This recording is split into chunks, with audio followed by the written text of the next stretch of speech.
कवरिया बोल बोला कवरिया बोल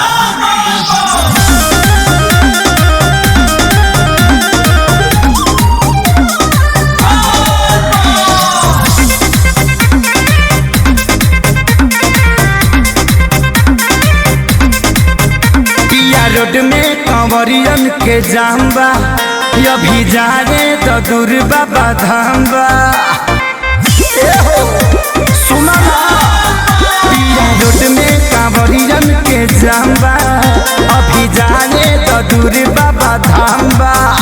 अरे डर लगे जाके जन बढ़ावा हो सुनो राजा पी के गाजा तू गड़िया चला सुनो राजा पी के गाजा तू गड़िया चला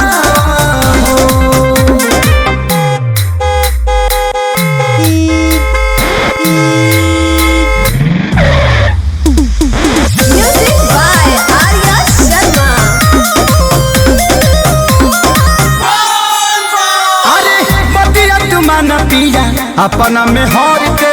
पूरा परिवार बाटे अपने ही घर के सुनो ना बतिया तुमान पिया अपना में हर के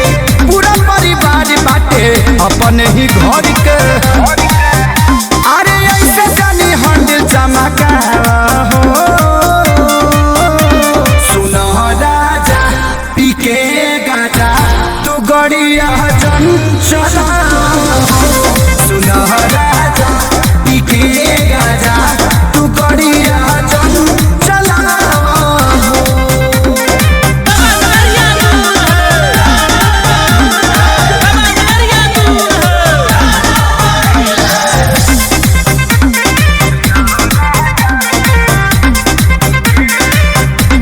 क्या लिखोगे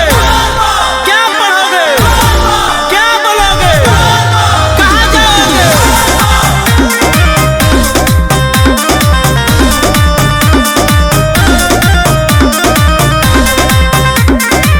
सोनू संजय दिले हुई है जाके जलधारी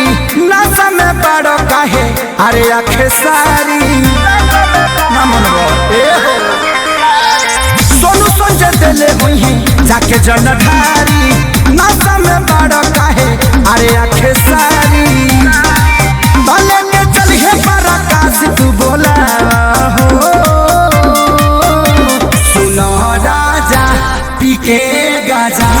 तू गड़िया चला